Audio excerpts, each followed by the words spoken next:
Mes chers frères et sœurs, nous allons aujourd'hui parler du temps.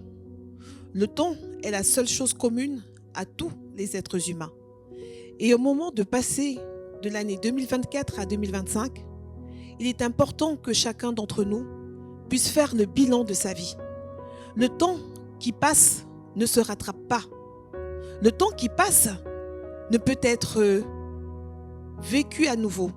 Les années qui passent ne peuvent pas revenir. L'année 2024 est passée. Elle va s'achever bientôt. L'année 2021, 2022, 2023 a eu son lot de consolation, a eu aussi son lot de bonheur. Mais il était important que nous puissions parler du temps. Pourquoi parler du temps? Le temps, mon frère, ma sœur, c'est la vie. C'est pourquoi des fois il est dit que le temps, c'est de l'argent. Pourquoi le temps, c'est de l'argent? Le temps, c'est de l'argent parce que ce que tu deviens demain est fonction de la manière dont tu auras utilisé le temps. Mais dis-toi que même si le temps y passe, il est un élément qu'on ne peut pas contrôler. Les événements passés ne peuvent pas se revivre. Tu ne peux pas t'amuser, mon frère, ma sœur, à vouloir remonter le temps, à vouloir revivre des événements qui sont passés. Dis-toi, mon frère, ma sœur, que si le temps est limité, la vie, par contre, elle est éternelle. La vie, elle est éternelle. Et c'est pourquoi tu dois savoir utiliser ton temps à bon escient. Tu dois savoir ne pas gaspiller ton temps avec ce qui a peu d'intérêt. Tu dois pouvoir ne pas accorder du temps aux personnes qui ne sont pas là pour t'amener à réaliser les objectifs qui vont dans la même vision commune que tu as de la vie. La Bible nous dit que Dieu est le maître du temps et des circonstances. Oui, il est le maître du temps et des circonstances parce que c'est lui qui dispose de tout. Parce que c'est lui qui décide à quel moment les choses vont se faire dans ta vie, à quel moment les choses ne vont pas se faire. C'est pourquoi je suis là aujourd'hui pour que nous puissions nous entretenir du temps. Car voilà que nous allons passer de l'année 2024 à 2025. Et il importe à chacun d'entre nous de se poser la question de savoir qu'ai-je fait de mon année 2024? Qu'ai-je fait des années passées? Il est temps que je puisse m'asseoir, que je puisse méditer et que je puisse prendre de nouvelles résolutions pour pouvoir passer le cap à l'année 2025. C'est pourquoi nous allons en ce jour faire notre traversée en parlant effectivement du temps. Il est dit communément que tant qu'il y a la vie, il y a de l'espoir. Mais dis-toi, mon frère, ma sœur, il faut pouvoir rester optimiste. Quelles que soient les épreuves que tu as vécues, quels que soient les coups durs que tu as endurés durant l'année 2024 ou durant tes années antérieures, Dieu, ce qu'il veut avant toute chose pour ses enfants, c'est qu'ils soient heureux. La Bible nous dit dans Jean 3,16, Dieu a tant aimé le monde qu'il a donné son Fils, Jésus-Christ, son Fils unique, afin que quiconque croit en lui ne périsse point. Tu vois très bien que parce que Dieu t'aime, Dieu nous aime tous, parce que nous sommes ses enfants, il ne veut pas nous voir souffrir. Il veut simplement que nous soyons heureux. Il veut simplement que dans nos vies, nous connaissions le bonheur.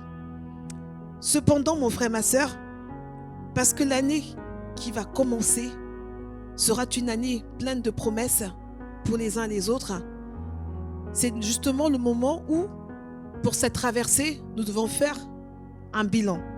Et parce que nous allons faire un bilan, nous allons profiter de cette opportunité de nous poser 4 questions fondamentales.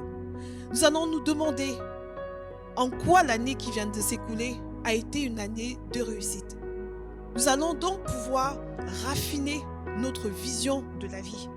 Nous allons pouvoir donc saisir cette opportunité que nous donne le passage à l'année 2025 de redéfinir le but ou la vision que nous voulons ou que nous souhaitons pour notre vie, sachant que cette vision-là ne sera réalisée uniquement que si elle s'inscrit dans le plan de Dieu dans nos vies, car c'est lui qui dispose toutes choses pour nous.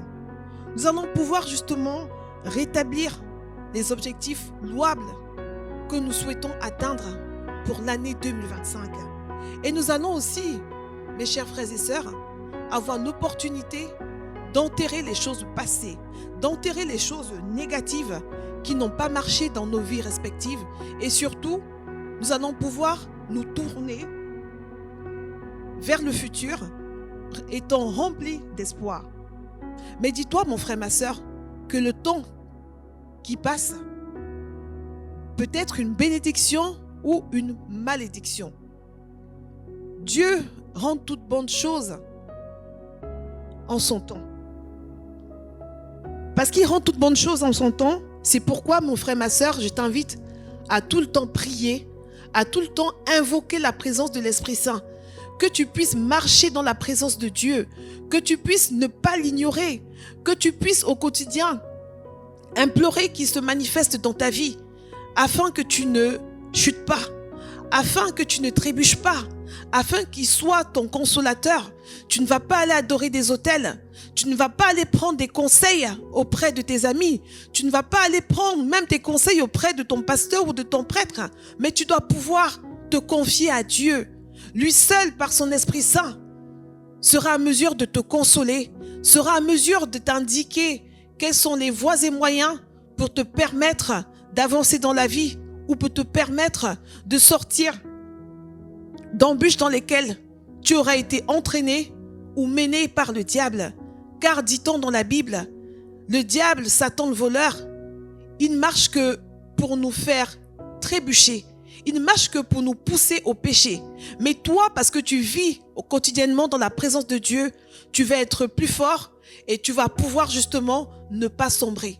C'est pourquoi, mon frère, ma sœur, je t'invite, je t'en supplie, à tout le temps méditer la parole de Dieu.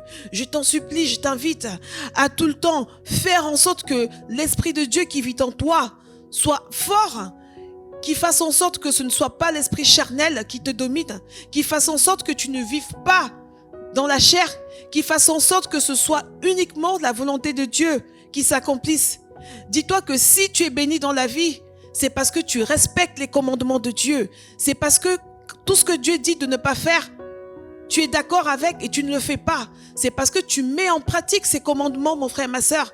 À ce moment-là, quand tu le feras, tu ne seras que béni. Tes entreprises ne seront que bénies. Tout ce que tu entreprendras aura du succès. Tandis que si tu n'obéis pas à Dieu, tout ce que tu feras, tout ce que tu lui demanderas, il n'exaucera pas tes prières. C'est pourquoi, mon frère, ma sœur, dans Galates 5 au verset 16, il est dit « Alors je vous dis, continuez à marcher sous la conduite de l'Esprit et vous n'accomplirez ainsi aucun désir charnel. » Dis-toi, mon frère, ma sœur, aujourd'hui tu n'es peut-être pas là où tu aurais aimé être. Aujourd'hui tu n'as peut-être pas encore accompli ce que tu avais planifié durant l'année 2024. Mais dis-toi que le temps donne toujours raison. À côté des moqueries des gens de ta famille, à côté des moqueries des personnes de ton entourage, si tu n'as pas encore réussi, si tu n'es pas encore arrivé au point de ce que Dieu veut faire avec toi, dis-toi qu'il y a une raison. Il y a une raison pour toute chose dans la vie. Et cette raison se trouve uniquement dans la réalisation du plan de Dieu dans ta vie. Dieu aujourd'hui te laisse vivre ces épreuves, car il a envie que lorsqu'il fera pour toi, que ce soit sa gloire qui se manifeste dans ta vie.